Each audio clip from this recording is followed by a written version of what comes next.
Once again, good morning, everybody. Before we begin our sermon, I wanted to thank all of you for your wonderful, beautiful cards, gifts, and very inspiring and affirming notes of appreciation. I really thank and I praise God that I have blessed to be with this wonderful church. Thank you and God bless you all. Let us pray. May the words of my mouth and the meditations of all our hearts be acceptable in thy sight, O Lord, our rock and our redeemer. Amen. My dear friends, we have walked with Job the last few weeks through the book that bears his name and meditated on the experiences, the existential experiences of Job. This week we read the final chapter of the book and find out what becomes of Job in the end. We have just heard Mary read for us. As a whole, the book of Job deals with the nature of evil and misfortune in our lives. It reminds us that horrific things can happen to even the best of us. The book of Job deals with the universal problem of human suffering. More importantly, it deals with the vindication of a good God in the face of evil and suffering. Nowhere is this more evident than the reading we have heard from the book of Job this morning. There are times, my dear friends, in our own lives when we only hope for blue skies instead of storm clouds. But cloudy skies often reveal God's faithfulness in our lives. When we look back on the clouds in our lives, we gain new insights on how God has been faithful in our times of trials and challenges, crises, and times of distress, and times when we lost our loved ones. It boldly proclaims that such things are not punishments from God, nor are they demonstrations of divine impotence or incapability. And the end of the book of Job tells us something else. It tells us something very profound. It helps us look at our own lives and helps us realize that when the dark night is over, the sun always rises. With God, there is always a promise of restoration and hope. With God in Christ, we always have a promise of resurrection.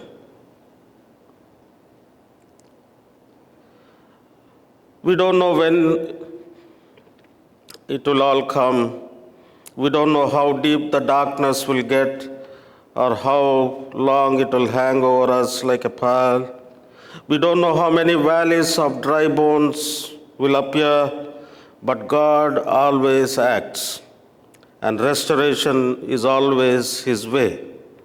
That's the basic good news of the book of Job that we can carry into our life's journey. Job entered the abyss, but he climbed out. Or we might say that he was carried out. He was pulled out of this abyss. The end of Job is a reminder to anyone sitting in their own circumstances, such as Job was sitting in the ashes.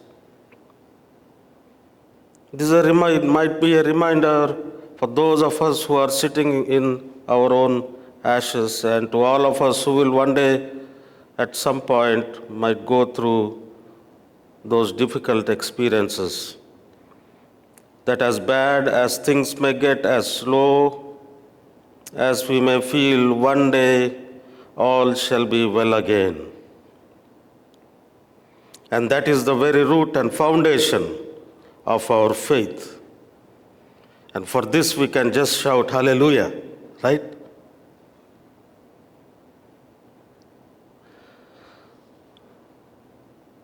My dear friends, if you look at Job's response to God, we see at this end of this beautiful and profound book, we see that Job's response to God is one of complete submission to God's sovereignty. Job went from silence to submission. And before that, we all know that he was complaining and being angry and bringing his life to God and complaining that he cannot find God anywhere in his life struggles. But when you see after that, we see Job moving from silence to complete submission, and then he moves to confession, and then he repents. So from silence to submission to confession and to repentance, before he could completely experience God's restoration in his life. We have a sequence. And Job is a good example of the fact that God allows suffering so that he can teach us or test us something. Or our own lives, when we look back at some of our own experiences, can be good examples sometimes. God allowed Job to come to a point where he humbled himself before God and finally found peace. In the same way, God let us come to a point where we can humbly submit to God's own will in our lives. This week I met a friend and the family, and the friend was diagnosed with cancer and he is on hospice care at home. And they wished that I and Satya come and visit them. We went and visited and spent time talking, and he asked me to pray. What can I pray for? He knows he was already planning for his graveside service and memorial service, and we talked about that.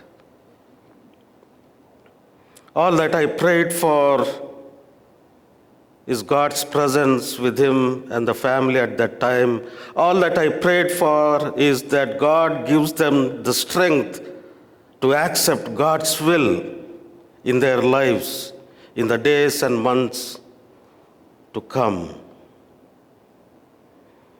In the same way, when you look at Job's story, we see that God has made Job come to a point where he humbly submitted himself to God's will by confessing and by repenting. Job was at a point where he had to confess that he was weak, unwise, wordy, and unworthy. All of us have had times in our lives when we had to make some type of confession, Job was no exception. Even if we have never sinned, our pride can get the best of us by ruling our lives. Job was really relying on his own strength instead of relying on God's strength. How many times have we made the same mistake in our lives? How many times has God had to make us go through challenging situations and realize that we need Him? My dear friends, when we are at the lowest point in our lives and turn to God in repentance, we find out the truth behind the old saying that goes like this: what does not kill you makes you stronger. Right? God's redeeming grace can make us stronger. God's redeeming grace can take us from tragedy and challenges to triumph. God's redeeming grace can take us from disbelief to strong faith. Worldliness can distort our view of God, our gaze of God. Once we confess our ignorance, we can see God clearly.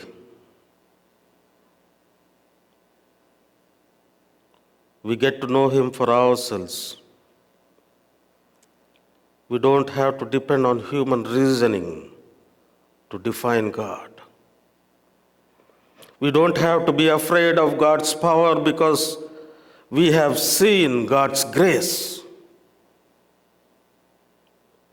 We don't need an explanation for everything because we have placed our trust in God.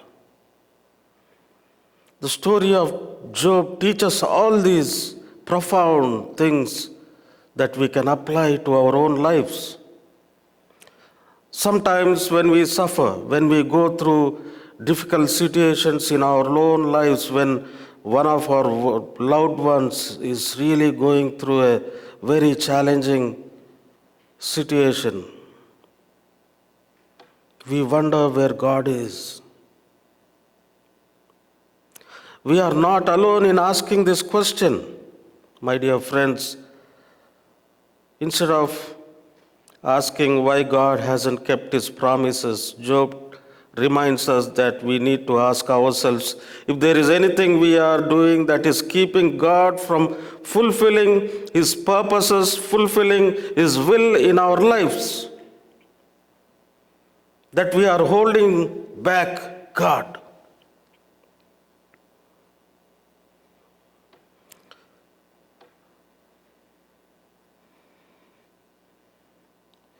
And one of the important and profound things that I carry in this last passage that was read to us is that after all this, when God was angry at the way Job's friends talked, or in other words, attacked him,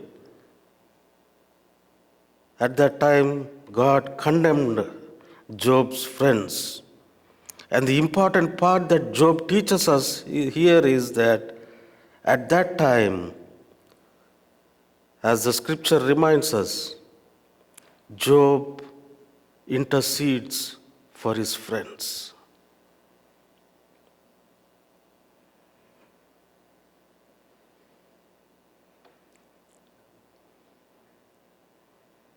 This was part of Job's repentance because he showed grace to his friends, enemies, and family. And God gave Job grace. Job prayed for his friends, and that was evidence that Job's heart was no longer filled with resentment or bitterness towards them. Job forgave them and experienced God's forgiveness in his own life. My dear church, this is a very important lesson that we can apply in our own lives too. When we pray for our friends, when we pray for others, our own lives will be changed. When we pray for others, when we intercede for others, our lives will be changed. The more we appreciate God, the more we will depreciate or humble ourselves. When the thought of God rises higher and higher in our own personal lives, faith journey, our pride will sink lower and lower. There are things in life that we can't understand on earth. We began our series on Job with asking these profound questions, right? Why? Why? For some of those questions we may not have answers. And we may not understand why.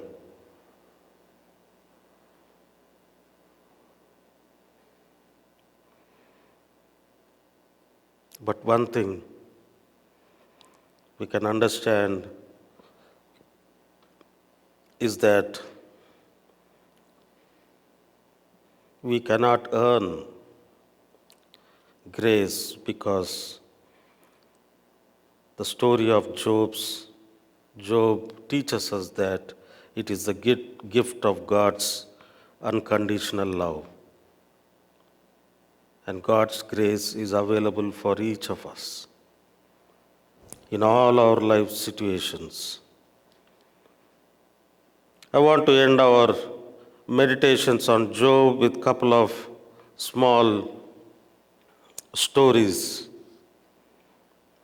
You must have heard this story. As the Union Pacific Railroad was being constructed, an elaborate trestle bridge was built across a large canyon in the west. Wanting to test the strength and durability of the bridge, the builder loaded a train with enough extra cars and equipment to double its normal load.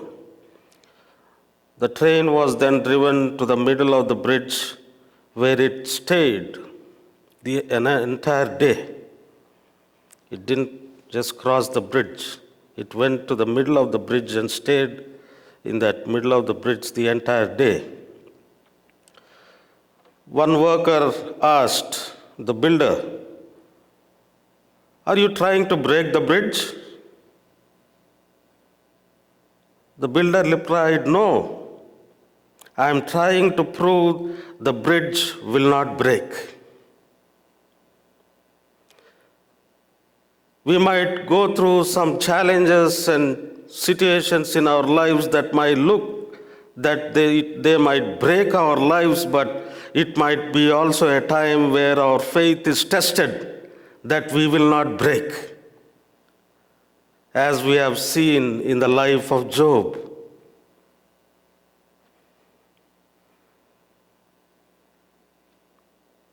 And there's another story of a boy who came home one hot afternoon, anxious to take a cool swim in the pond behind his home. He lived in South Florida, so taking a quick dip was a common way to cool off, right? In my earlier church, we had what we call the snowbirds, right? I think we also have some snowbirds here, right? Once winter starts, they go to Florida, and they come back in April. But we don't want to live there after April, right? It will be too hot. So this boy came home from school and wanted to take a dip in the pond behind their house. He was so anxious to get in the water, he didn't even go inside to change his clothes. He just raced for the pond, dropping his shoes, shirt, and socks all along the way. His mother spotted him diving off the dock and went outside to check on him. As she watched her son swim towards the middle of this lake, she also spotted an alligator moving from the far shore toward her son. She began screaming the warnings, and the boy stopped in the mid-swim. He finally understood the danger and he began racing back towards the dock. Just as he reached her, as he reached his mom, the alligator also reached him. It was a tug of war from the mother's worst nightmare. From the dock, she pulled his arms. From the water, the alligator held his legs. The water was quickly stained with blood. A farmer driving by heard the screams and ran to help. He shot the alligator and helped the mother call for help.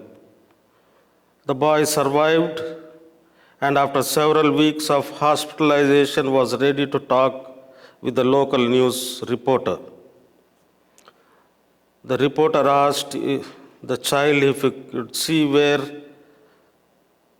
or show him where the alligator had bitten him. With the typical pride of a boy, he showed off his healing wounds to the interested reporter, but he said, wait, that's not it, said the boy. Look at these. With that, he showed the reporter the scars on his arms.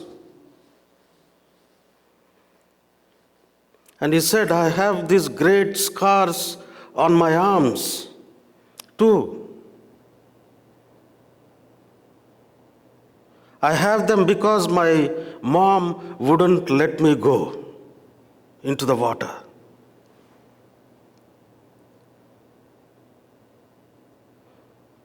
My dear fellow Christians, the book of Job reminds us that there will be some painful moments in our lives, some so painful.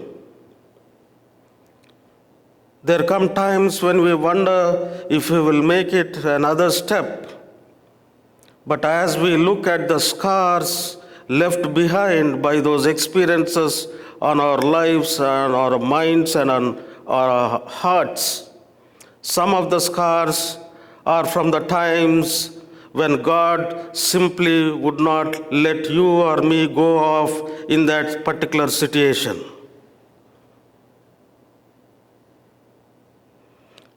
Therefore, the book of Job teaches us, in all situations, trust Him, hold on to Him, obey Him, come to Him with hearts full of gratitude, come to Him with hearts full of repentance, come to Him with supplications and intercessions for others. In all situations, and you will experience the change and the grace of God in your life and in my life. That is what Job teaches us. May God be with us in our life's journey, and may God help us to live as faithful Christians in spite of some of the scars that we carry in our lives. May they be reminders of God's faithfulness in our lives. Amen.